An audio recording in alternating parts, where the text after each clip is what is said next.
அவருடைய திருமணம் எப்படி நடந்துச்சு தெரியுமா? கணவன் யார் என்று தெரியுமா? அவருடைய பிள்ளை யார் என்று தெரியுமா? இஸ்ரவேல் கோத்திரங்கள் எல்லாம் வரும்போது முதலாவது போற கோத்திரம் யூதா கோத்திரம். யூதா கோத்திரம் தான் முன்னுக்கு போகும். பாடி கர்த்தரை ஸ்தோத்தரித்து போகிற யூதா கோத்திரம் அது. யூதா கோத்திரம் முன்னாலே போகும்போது அதிலே முன்னாக போற ஒரு சேனாதிபதி இருந்தார். நகசோன் என்பவன் தலைவனாக இருந்தான். நகசோனின் மகன் யார் தெரியுமா? சல்மன். நகசோன் சல்மோனை பெற்றான். சல்மோன் அப்ப எந்த கோத்திரம்?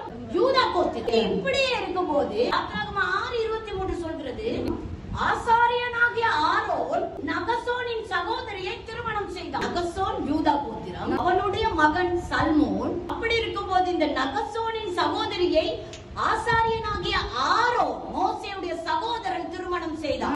யூதா கோத்திரமும் ஆசாரிய கோத்திரமும் சேர்ந்த குடும்பம் தான் இந்த குடும்பம். இந்த குடும்பத்துக்குள் நகசோனின் குமாரன் சல்மோனை தான் ராகாப் திருமணம் செய்தார். பெரிய குடும்பம், பதத்திலும் பதவியிலும் தேவனால் அங்கீகரிக்கப்பட்ட ஒரு குடும்பம். ஆசாரியர்கள் யூதா கோத்திரம். நெருங்க முடியாத ஐயா, இப்படிப்பட்ட குடும்பத்துக்குள் ராகாப் என்ற ஒரு வேசிக்கு வாழ்வு கிடைக்கிறது. கோத்திரத்துக்குள் போவதற்கு இவளுக்கு ஒரு அனுமதி கிடைக்கிறது.